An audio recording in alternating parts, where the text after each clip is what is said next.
ഗാനമേള സിംഗേഴ്സിനോടൊപ്പം ഒരു ദിവസം എന്ന പ്രോഗ്രാമിലേക്ക് അവർക്ക് സ്വാഗതം. ഇന്ന് നമ്മൾ പരിചയപ്പെടാൻ പോകുന്നത് സരിരാജ് എന്ന ഒരു കലാകാരൻ്റെ വീട്ടിലേക്കാണ് നമ്മൾ പോകുന്നത്. അദ്ദേഹം പഴയൊരു ഗായകനായിരുന്നു. പല ഗായകന്മാരും ഇന്ന് നമ്മളിപ്പം നേരത്തെ കഴിഞ്ഞ എപ്പിസോഡിലൊക്കെ കാണിച്ച ഒരുപാട് ഗായകന്മാരുണ്ട്. പക്ഷേ പലരും 30 വർഷം 25 വർഷമായിട്ടും ഇപ്പോഴും പാടുന്നവരുണ്ട്. പക്ഷേ ചില ആൾക്കാർ കുറച്ച് നാൾ പാടിയിട്ട് പിന്നെ കീബോർഡിലോട്ട് തിരിഞ്ഞ കുറേ ആൾക്കാരുണ്ട്. കീബോർഡിലോട്ട് തിരിഞ്ഞവരുണ്ട്, ഗിറ്റാറിലോട്ട് തിരിഞ്ഞവരുണ്ട്, തബലയിലോട്ട് മാറിയവരുണ്ട്, സൗണ്ട് എഞ്ചിനീയർ ആയിട്ടുള്ളവരുണ്ട്. അപ്പോൾ അങ്ങനെ ഒരു കലാകാരൻ്റെ വിശേഷങ്ങൾ മനസ്സിലാക്കാനും അവരുടെ കുറിച്ചുള്ള കാര്യങ്ങളിലും പറയാനും വേണ്ടിയിട്ടാണ് നമ്മൾ ഇന്നത്തെ എപ്പിസോഡ് യൂസ് ചെയ്യുന്നത്. അപ്പോൾ സരിരാജിൻ്റെ വിശേഷങ്ങളിലോട്ട് പോകാം. സരിരാജിൻ്റെ വീട്ടിലേക്ക് പോകാം.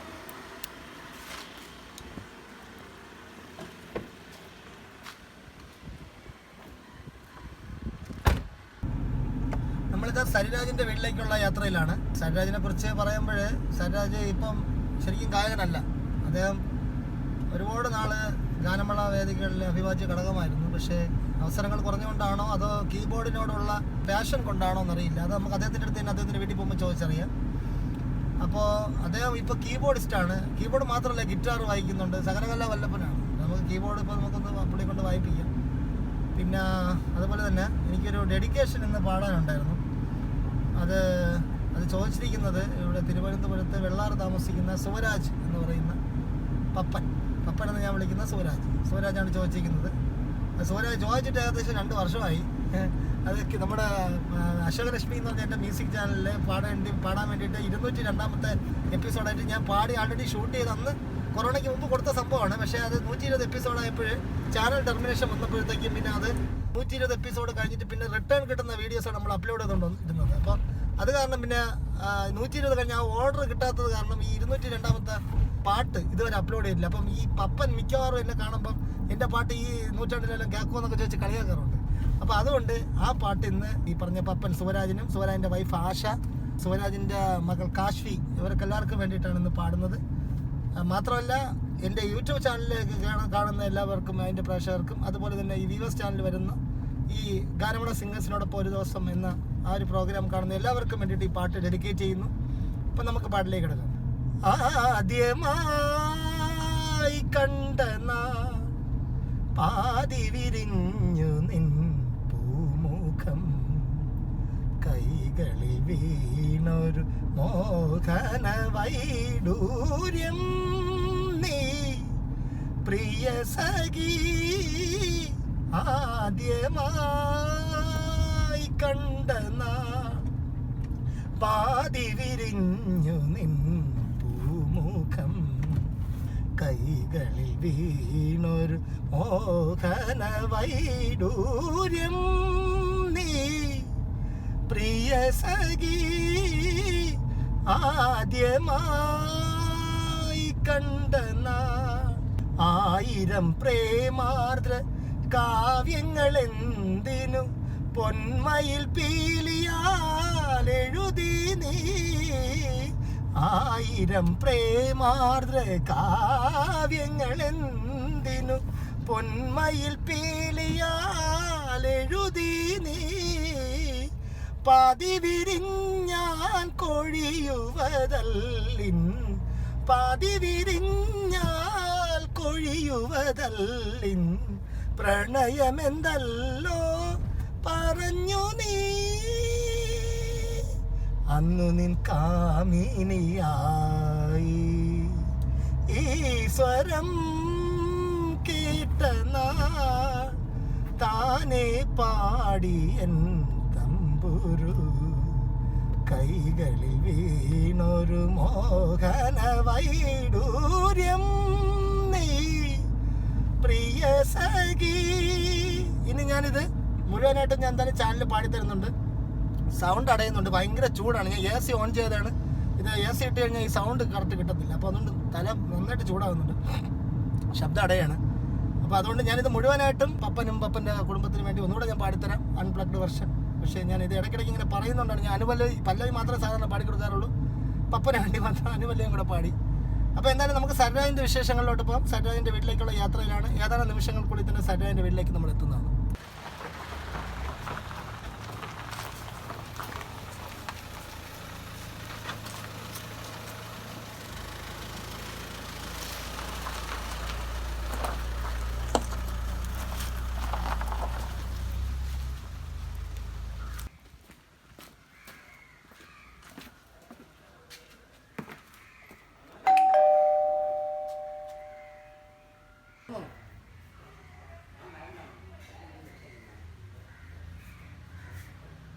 നമസ്കാരം.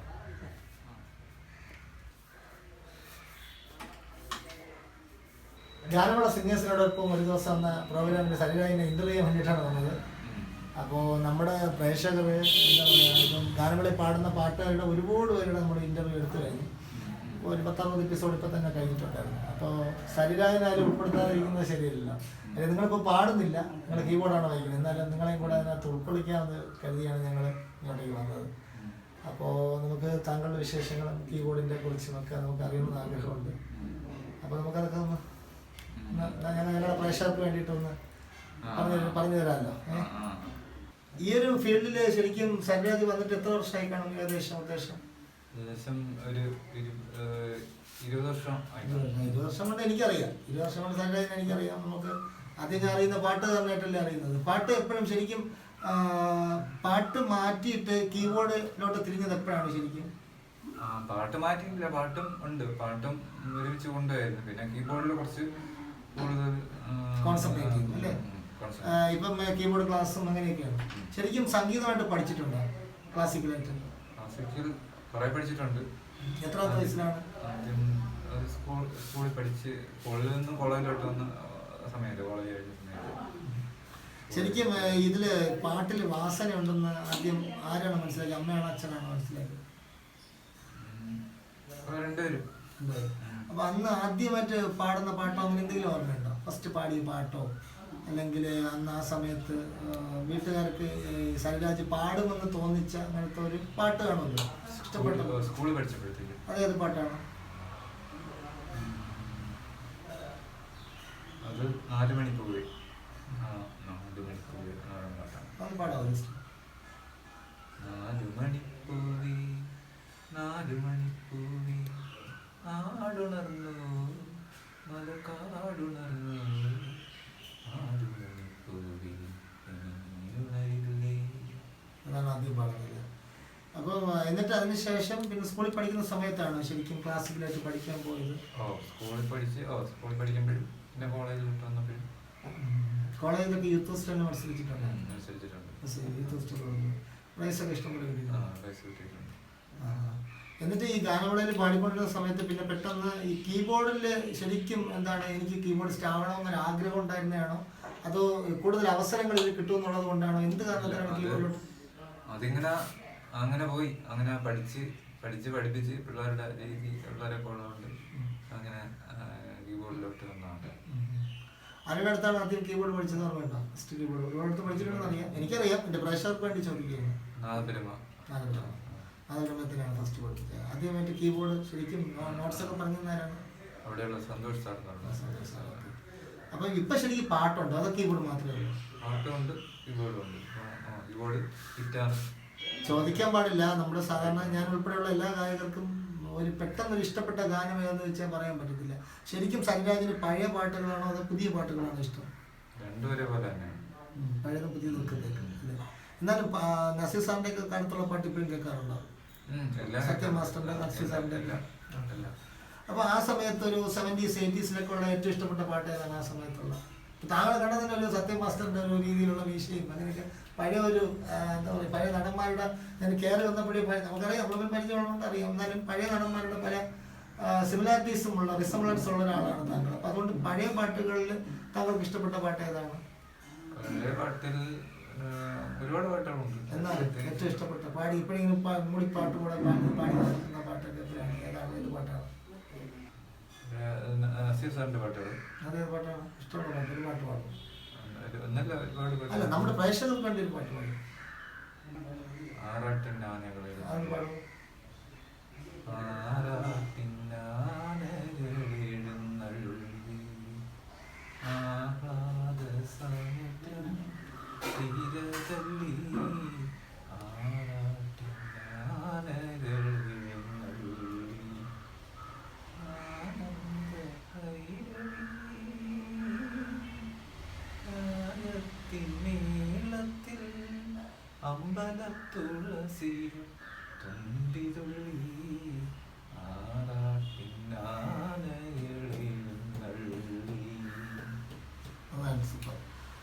അപ്പോൾ ഈ കീബോർഡ് ഇപ്പം എങ്ങനെയാണ്? നമുക്ക് ഒരു പാട്ട് ഒന്ന് വായിച്ചിട്ട് പറയാൻ പറ്റും? ഒരു പാട്ട് ഏത് പാട്ടാണ് നമ്മൾ ആദ്യം വായിച്ചിരുന്നത്?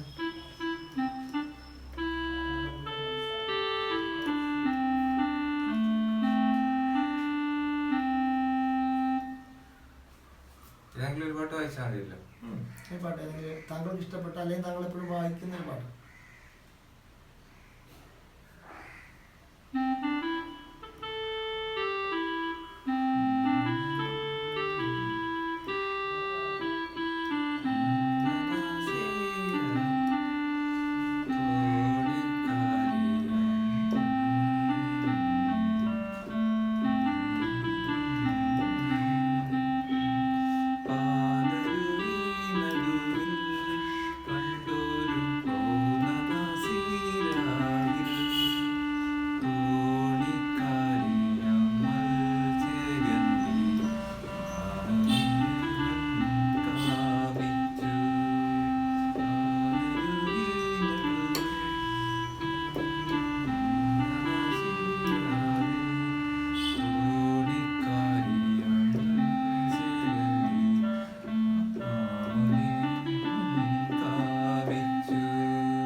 ഈ ചക്കരപ്പന്തലിലെ പാട്ടൊക്കെ വായിക്കറിയാം. ചക്കരപ്പന്തൽ എനിക്ക് ഭയങ്കര ഇഷ്ടം. ഞാൻ സ്ഥിരം കാരണം പാടുന്നൊരു പാട്ടാണ്. അപ്പം അതൊന്ന് അത് വായിച്ചേക്കാം.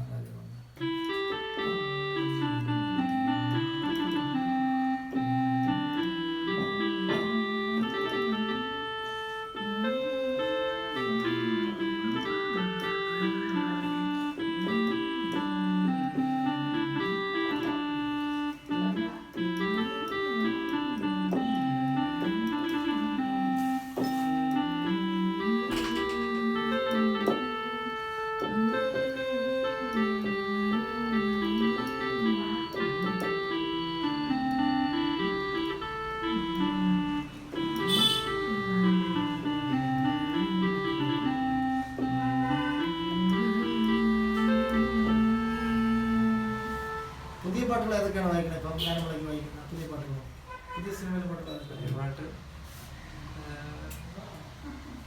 അങ്ങനെ ഒരുപാട് വായിക്കുന്നില്ല എങ്കിലും ശ്രീരാഗമോ ഒക്കെ വായിക്കാറിയാമോ?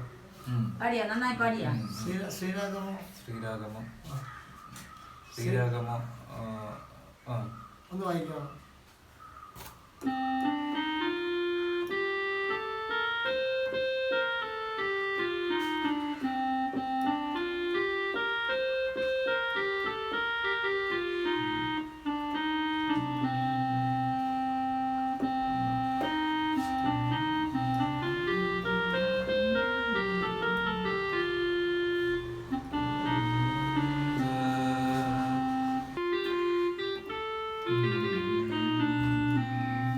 നല്ല കോൺഫിഡൻസ് ആയിട്ട് വായിക്കുന്ന പാട്ട് ഏതാണ്? ഇത് അറിയാം, പക്ഷെ അത്ര നോക്കിയിട്ടില്ല, അതുകൊണ്ട്. പ്രമോദനൊക്കെ അറിയാമോ? നോക്കി വായിക്കാം.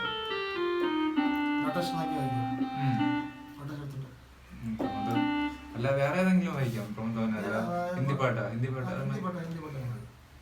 സാധാരണ ഗാനമേളയ്ക്ക് വായിക്കുന്നതാണ്. ഹിന്ദിയാണോ തമിഴാണോ? ഹിന്ദി എല്ലാം വായിക്കണമല്ലോ, പ്രത്യേകിച്ചില്ലല്ലോ.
എങ്ങനെയാണ് പ്രാക്ടീസ് ഒക്കെ? എങ്ങനെയാണ് രാവിലെ കഴിച്ചത്? പ്രാക്ടീസ് ചെയ്യും എങ്ങനെയാണ്? അതാണ് പ്രോഗ്രാം. പ്രാക്ടീസ് ഒന്നും ഇല്ല, സമയം ഒരു മൂഡ് വരുമ്പോ കുട്ടികളെ പഠിപ്പിക്കുമ്പം അങ്ങനെ പ്രാക്ടീസ്, കുട്ടികളെ പഠിക്കുന്ന പ്രാക്ടീസാണ്. അല്ലാതെ ഇതിനു വേണ്ടിയിട്ട് സമയം രാവിലെ അങ്ങനെ അങ്ങനത്തെ ഇതൊന്നുമില്ല. ഏതെങ്കിലും സമയം ഏതെങ്കിലും പാട്ട് കേൾക്കുമ്പോഴത്തേക്കും പാട്ട് റേഡിയോയിൽ കേൾക്കുമ്പോ അത് കേൾക്കുമ്പോൾ കൊള്ളാന്ന് പറഞ്ഞു. അങ്ങനെയാണ് കൂടുതൽ. അല്ല അങ്ങനെ കീബോർഡ് നേരത്തെ ഇല്ലായിരുന്നു. അപ്പം പഠിപ്പിക്കാൻ പോയ സ്ഥലത്തൊക്കെ കൊണ്ട് വെച്ചിട്ടുണ്ട്. അങ്ങനെ അവിടെ ഇരിക്കുമായിരുന്നു. അപ്പം പാട്ടുകളൊക്കെ കേൾക്കുമ്പോഴത്തേക്കും കേൾക്കണത് മാത്രമേ ഉള്ളൂ. അപ്പം വായിച്ചിരുന്ന അതിൻ്റെ കൂടെ വായിച്ചിരുന്ന നല്ല ഇതില് പിന്നെ നല്ല സൂപ്പറായിട്ട് കൂടുതലായിട്ട് വായിക്കാൻ പറ്റും. കുട്ടികളെ അങ്ങനെ ഒത്തിരി കുട്ടികളുണ്ടോ പഠിപ്പിക്കാൻ? അപ്പോൾ കുറച്ച് പല സ്ഥലത്തായിട്ട് ഗിറ്റാറിലൊക്കെ പാട്ടുകളൊക്കെ പെട്ടെന്ന് കമ്പോസ് ചെയ്യാൻ പറ്റും. കമ്പോസിങ് ഒക്കെ ചെയ്യാൻ പെട്ടെന്ന് പറ്റും. ഗിറ്റാറൊക്കെ വെച്ച് പുതിയ പാട്ട് കുട്ടികളിപ്പോ ഒരു കുട്ടിക്ക് പഠിപ്പിക്കാൻ അങ്ങനെ പെട്ടെന്ന് ഗ്രാസ്പ് ചെയ്തെടുക്കും. അത് നമുക്ക് വലിയ ബുദ്ധിമുട്ടാണ്. കീബോർഡ് പഠിക്കുമ്പോൾ കുറച്ചൊക്കെ താല്പര്യമുള്ളവരെ നോക്കിയാണ് എടുക്കുന്നത്. പിന്നെ പുതിയ പാട്ടൊക്കെ ചെയ്യാൻ ഗിറ്റാറിലൊക്കെ പെട്ടെന്ന് ചെയ്യാൻ പറ്റും. വായിക്കാൻ വേണ്ടി പുതിയ പാട്ടൊക്കെ ട്യൂൺ ചെയ്യാം. അപ്പം ഹിന്ദി പാട്ടൊക്കെ ഇഷ്ടംപോലെ ചെയ്ത ഒരുപാട് പാട്ടുകൾ പഴയ മെലഡിയൊക്കെ ഇഷ്ടംപോലെ ഉണ്ട്. നല്ല കേൾക്കാൻ നല്ല രസമുള്ള. അപ്പം അതിന്റെ ബേസിൽ ഒരുപാട് പാട്ട് ഇനിയും ചെയ്യാം. ഇനി എത്രയെങ്കിലും പാട്ട് ചെയ്യാം. ഈ സാധാരണ വായിക്കുന്ന ഒരു തമിഴ് പാട്ടൊന്ന് വായിക്കാമോ?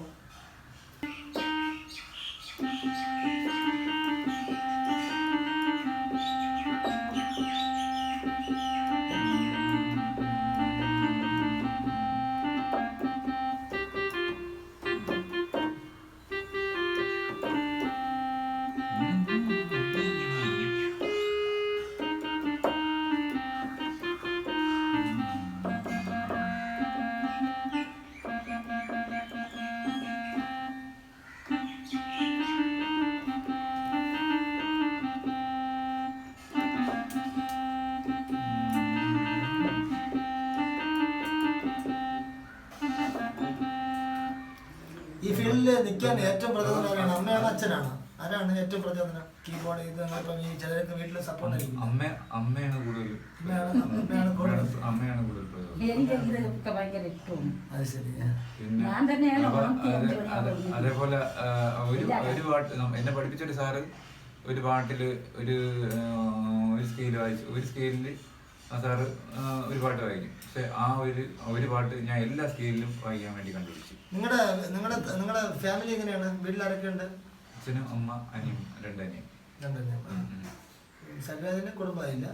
മറ്റേ അനിയന്മാര് മരീഡാണ്? മരീഡാണ്. അപ്പം എന്റെ നോക്കിക്കൊണ്ടിരിക്കുകയാണ്. നിങ്ങളുടെ വീട്ടിൽ വേറെ ആർക്കെങ്കിലും ഈ സംഗീതമായിട്ട് ബന്ധപ്പെട്ട വാസന എന്തെങ്കിലും ഉണ്ടോ? എന്റെ അണ്ണനുണ്ടായിരുന്നു. എന്റെ അണ്ണനാണ് പുള്ളി എന്താണ് ഇൻസ്ട്രുമെന്റ് ആണോ വായിക്കുന്നത്? അത് വായിച്ചപ്പോഴും ആ പേര് തന്നെ അവന് സരി എന്ന് പേര്. അത് തന്നെ അറിയപ്പെടുന്നതും തന്നെ എല്ലാവർക്കും. വേറെ കുറെ കൂട്ടുകാർ പറഞ്ഞ് ശ്രീരാജ് എന്നിടാൻ. ഈ കേൾക്കുന്നത് ഇദ്ദേഹത്തിന്റെ അമ്മയുടെ ശബ്ദമാണ് കേട്ടോ. ആൾക്കാര് വിചാരിക്കും ഇത് ആരുടെ ശബ്ദമാണ് കേൾക്കുന്നത്. അമ്മ അവിടെ നിൽപ്പുണ്ട്. അമ്മയുടെ സൗണ്ടാണ്. അതെ അതെ. അപ്പൊ വീട്ടിലിപ്പം സജാദ് മാത്രമാണ് ഈ ഒരു ഫീൽഡിലുള്ള. സഹോദരങ്ങളൊന്നും കീബോർഡ് വായിക്കുന്ന കലാകാരന്മാരൊന്നും അന്നേ ഇഷ്ടമായിരുന്നു. അന്നേ സ്കൂളിലാക്കുമ്പോഴേ ഇസ്രായേൽ നാഥൻ എന്ന് പറഞ്ഞ പാട്ട് അത് വായിക്കാമോ? ഇസ്രായേൽ നാഥൻ അത് ഇപ്പൊ എല്ലാ സ്കെയിലും വായിക്കാം.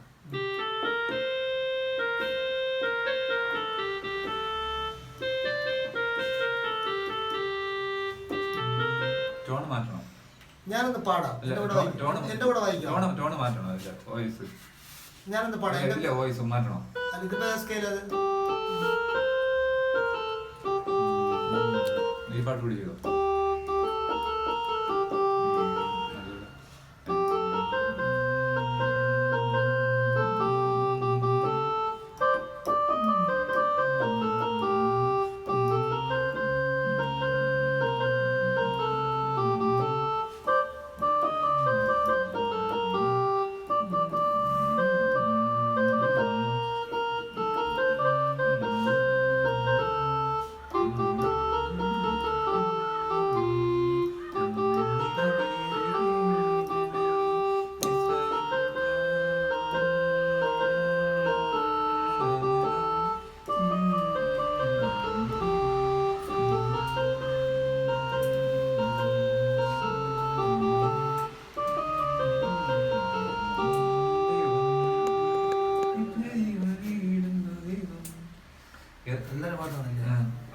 ഒരുപാട് പല സ്കെയിലും പല റേഞ്ചിലും വായിക്കാം.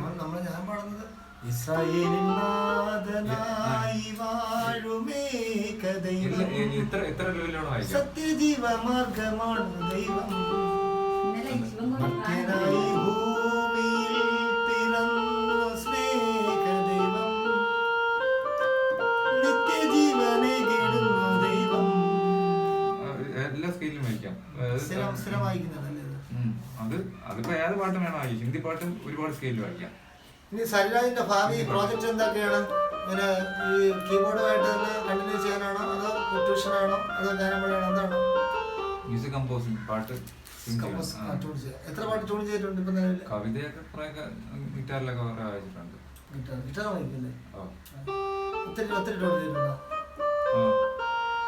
ഉദ്ദേശം എത്ര ട്യൂൺ ചെയ്തിട്ടുണ്ടോ പാട്ട്? ഒരു 10-20 പിന്നെ എല്ലാം റെക്കോർഡ് ചെയ്തൊന്നും ചെയ്തിട്ടില്ല. ഒരെണ്ണം ഒന്ന് എനിക്ക് വായിച്ച് ലഭിക്കുമോ? ട്യൂൺ ചെയ്ത ഒരു പാട്ട്. ട്യൂൺ ചെയ്ത പാട്ട്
കവിതയാണ്. ഇത് ഒരു പുസ്തകത്തിൽ ഒരു കവിതയുടെ ഒരു ബുക്ക് എടുത്തിട്ട് ടീച്ചർ എഴുതിയ ആ പാട്ട് അതിന്റെ രീതിയിൽ കുറെ ട്യൂൺ ചെയ്തു. അങ്ങനെ ഒരുപാട് വേറെ ഒരുപാട് അവരുടെ വായിച്ചിട്ടുണ്ട്. ജയകുമാർ അവരുടെ, പിന്നെ ഹ്യൂമാന്റെ പാട്ട്, ജയകുമാർ സാറിന്റെ പാട്ട്, ജയകുമാർ സാറ്, പിന്നെ അങ്ങനെ കുറെ പേരുടെ പാട്ടുകൾ, വൈലോപ്പള്ളി ഉള്ള പാട്ടൊക്കെ ട്യൂൺ ചെയ്തിട്ടുണ്ട്. വ്യത്യസ്തമായ പാട്ടുകൾ തിരഞ്ഞെടുത്ത് കവിതകൾ ബാലേന്ദ്രൻ ചുള്ളിക്കാട് സൂപ്പറാണ്. അവരുടെ പാട്ടൊക്കെ ഗിറ്റാർ കുറെ പാട്ടുകൾ. അച്ഛനെ അമ്മയും കൂടെ ഒന്ന് വിളിക്കാവോ? അമ്മയെ കുറിച്ച് പറഞ്ഞായിരുന്നു, അമ്മയാണ് പ്രചോദനം എന്ന് പറഞ്ഞിട്ടുണ്ടായിരുന്നു. എങ്ങനെയാണ് ചെറുതിലെ പാടുമായിരുന്നല്ലേ? ചെറുതിലെയൊക്കെ പാട്ടിന് ഭയങ്കര ഇഷ്ടമാണ്. എന്തെങ്കിലും കാണുമ്പോഴത്തേക്ക് ഇട്ട് തവല ഇട്ട് കൊട്ടും പോലെ താളം പിടിക്കും. അച്ഛൻ എങ്ങനെയാണ്? മോന്റെ പാട്ടൊക്കെ എങ്ങനെ ഇഷ്ടമാണോ? അച്ഛന് നാടകത്തിലൊക്കെ ഉണ്ടായിരുന്നു. അച്ഛനെ അതിനൊക്കെ ഇഷ്ടം. പിന്നെ മെയിൻ നടനായിട്ട്. ഏത് നാടകത്തിലാണ് അച്ഛൻ അഭിനയിച്ചത്? കൊല്ലത്തോടെ എഴുതിയ ഒരു യാന കഥ, കടവുറെ ചന്ദ്രൻപിള്ളയുടെ തേങ്ങയില്ല ചിരട്ടയുണ്ട്. തേങ്ങയില്ല ചിരട്ടയുണ്ട്. ചിരട്ടയുണ്ട്. തേങ്ങയില്ല ചിരട്ടയുണ്ട്. അതായത് അച്ഛൻ്റെ അത് മുതലിന് വേണ്ടി മക്കൾ അടി ഉണ്ടാക്കുമ്പോൾ ഞാൻ സായിപ്പിൻ്റെ വേഷമാണ്. ഈ സായിപ്പ് അവിടെ ചെന്ന് അത് അച്ഛനും ഈ സായിപ്പ് ക്ലാസ്മേറ്റാണ്. അങ്ങനെ അവിടെ അവരുടെ കഥ കേൾക്കാൻ വേണ്ടി അച്ഛൻ മക്കൾ അച്ഛനെ അടിച്ചിറക്കിയപ്പോൾ അച്ഛൻ അങ്ങനെ വഴിയിരിക്കുക. അപ്പം ഞാൻ ഇങ്ങനെ ശമ്പമ്പാക്കുണ്ടോ ശമ്പമ്പാക്ക് വിളിച്ചുകൊണ്ട് പോവുകയാണ്. അപ്പോൾ ഒരു ചായ കുടിക്കാനുള്ള പൈസ തരണം ഒരാൾ ഞാൻ വഴിയെന്ന് ചോദിക്കുന്നു. അപ്പം ഞാൻ നോക്കിയപ്പോൾ ഒരാളിന്ന് യാചിക്കുകയാണ്. കാശ് തെണ്ടാൻ നടക്കാൻ പോയി വേഗെടുക്കണപ്പാ എന്ന് പറഞ്ഞു. അപ്പം അങ്ങനെ പിടിയിട്ട് എൻ്റെ കൂടെ പഠിച്ച മമ്മതാണെന്ന്. കൊച്ചുനാളിൽ എൻ്റെ കൂടെ പഠിച്ച മമ്മത് എന്നെ മറന്നുപോയെന്നൊക്കെ ഞാൻ ചെന്ന് കെട്ടിപ്പിടിക്കുന്നു. അയ്യോ നിങ്ങൾക്ക് ഈ വലിയ പറഞ്ഞ് കരഞ്ഞുകൊണ്ട് കെട്ടിപ്പിടിച്ചിട്ട് അവിടെ നിന്ന് കാര്യങ്ങളെല്ലാം പറയും. അപ്പോൾ എൻ്റെ മക്കളെ തന്നെ അടിച്ചിറക്കി. മൂത്തവൻ നല്ല സ്ഥിതിയിലാണ്, രണ്ടാമത്തവനും അങ്ങനെ തന്നെ. പിന്നെ ഇപ്പോൾ ആരും വീട്ടിൽ കയറ്റുന്നില്ല. ഇനി അങ്ങനെ അറിഞ്ഞിരുന്ന് നടക്കാണ് നമ്മളെ നടക്കുമ്പോൾ നമ്മ ഒരുപാട് പറഞ്ഞിട്ട് വേണ്ട. അതായത് നിങ്ങൾ കാര്യം ചെയ്യണം. നമ്മളെ അതായത് വീട്ടിൽ നിന്ന് കുറച്ച് പൊന്നും പണ്ടവും പണയം വാങ്ങിയിട്ടുണ്ട്. അത് ഞാൻ കൊണ്ടുവന്ന് നിങ്ങളെ കയ്യിൽ തരും. ഒരു പെട്രോളത്തിനകത്ത് ഇതെല്ലാം പൊന്നും പണ്ടല്ല ഇതിനെല്ലാം നിറച്ച് വെച്ചിട്ട് പൂട്ടി വെച്ചിട്ട് നിങ്ങൾ മൂത്തമ്മാൻ്റെ വീട്ടിൽ ചെല്ലണം. അപ്പോൾ ആദ്യം നിങ്ങൾ ആട്ടി പായിച്ചാൽ നിങ്ങൾ പോകരുത്. അവിടെ കോലയിൽ കയറി ഇരുന്നിട്ട് പെട്ടെന്ന് അവരെ കാണുകയും നിങ്ങൾ അവർ കാണുകയും നിങ്ങൾ കാണുന്നില്ലാന്ന് ഭാവിക്കുകയും ചെയ്തുകൊണ്ട് ഈ പെട്ടി തുറക്കാൻ പറ്റും. തുറക്കുമ്പോൾ മൂത്ത മരുമകളും ഈ മകനും മരുമകളും വാങ്ങിച്ച് വന്ന് വാതിക്ക് വന്ന് ഈ ശല്യം പോകേണ്ടതെന്ന് നോക്കിയപ്പോൾ കാണാൻ സ്വർണ്ണങ്ങളാണ് കാണുന്നത്. അയ്യോ അവൻ്റെ മാനും തള്ളേനും കൂടെ ഇനി അച്ഛൻ എങ്ങും പോകണ്ട, ഇവിടെ തന്നെ കഴിയണം. അച്ഛൻ ഞാൻ പുറത്ത് വാങ്ങിച്ചുകൊണ്ടിരാൻ കരിമീൻ മറുത്ത് വാങ്ങിച്ചുകൊണ്ടിരാൻ അച്ഛൻ വന്നങ്ങ് പോകണ്ടെന്ന് പറയും. ഈ സ്വർണ്ണങ്ങൾ കണ്ടുകൊണ്ട് അപ്പോൾ ഇതിനെ ഉടനെ അത് പറഞ്ഞ ഉടനെ അടച്ചങ്ങ് താക്ക് പൂട്ടിയങ്ങ് ചെല്ലാമാട്ടിക്കൊണ്ടിരിക്കും. അങ്ങനെ ഇരുന്ന് ഈ ഏഴമ്മയുടെ അടുത്ത് നീ സാഹിത്യം പറഞ്ഞു. എനിക്ക് സൗകര്യമായിട്ട് അച്ഛൻ പൊന്നും പണ്ട കൊണ്ടിട്ടുകൊണ്ടിരിക്കുകയാണ്, നിങ്ങൾക്കൊന്നും വേണ്ട, നിങ്ങൾ പോയില്ല, അച്ഛൻ അന്വേഷിക്കാറുണ്ട് കേട്ടുകൊണ്ട് അവർ അങ്ങനെ വന്ന് മൂന്നാമത്തെ ആകുമ്പോൾ ഇവർ അച്ഛൻ അങ്ങനെ അസനായിട്ട് അവിടെ ഇരുന്ന് അവിടെ മരിക്കുകയാണ്. മരിക്കുമ്പോൾ ക്ലൈമാക്സ്. അപ്പോൾ ഇങ്ങനെ ഈ മൂത്തമായി പെട്ടി എടുത്ത് വെച്ചുകൊണ്ട് അങ്ങനെ വെളിയിൽ ഇറങ്ങുകയും ഇളയമൻ കയറിപ്പിടിക്കുകയും അച്ഛൻ്റെ എനിക്കും കൂടെ ഒരാൾ കൊണ്ട് വാക്കില്ലെന്ന് അങ്ങനെയൊന്നും വേണ്ടാന്ന് അതുകൊണ്ട് പിടിക്കാൻ പറയാൻ സാഹിത്യം ഞാൻ വേണ്ട. അതിന്റെ ഡയലോഗ് എന്തെങ്കിലും ഓർമ്മയുണ്ട്? ആ സമയത്ത് പറഞ്ഞ ഡയലോഗ്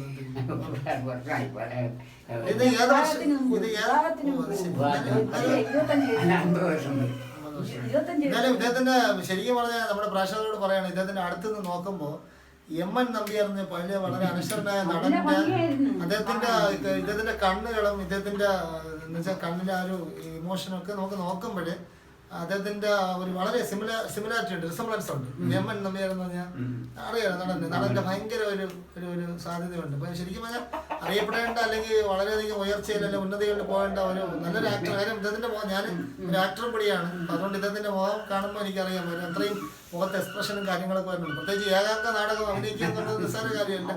എന്തായാലും ഈ അച്ഛന്റെ ഒരു കഴിവ് തന്നെയാണ് ഈ മകനും കുറച്ചൊക്കെ കിട്ടിയിട്ടുള്ളത്. കുറച്ച് കിട്ടിയിട്ടുണ്ട്. സംഗീതമാണ് ഫീൽഡെങ്കിലും കീബോർഡാണെങ്കിലും എന്തായാലും ഇത്രയും നല്ലൊരു അച്ഛന്റെ മകനായിട്ട് ജനിക്കാൻ പറ്റിയതൊരു ഭാഗ്യമാണ്.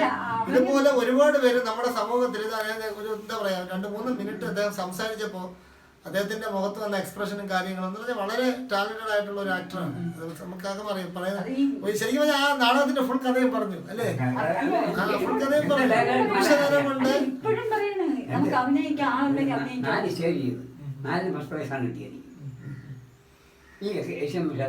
എന്തായാലും ഈ ഒരു പരിമിതമായ സമയത്തിന്റെ ഇടയിൽ നമുക്ക് ഇങ്ങനെ ഒരു വീഡിയോ ചെയ്യാൻ അവസരം തന്ന അച്ഛനും അമ്മയ്ക്കും മകനും എല്ലാവർക്കുമുള്ള നന്ദി കടപ്പാട് ഈ അവസരത്തിൽ രേഖപ്പെടുത്തുന്നു. നമുക്കിനി അടുത്തൊരു പുതിയ വീഡിയോ ആയിട്ട് നേരെ കാണുന്നവരെ വണക്കം.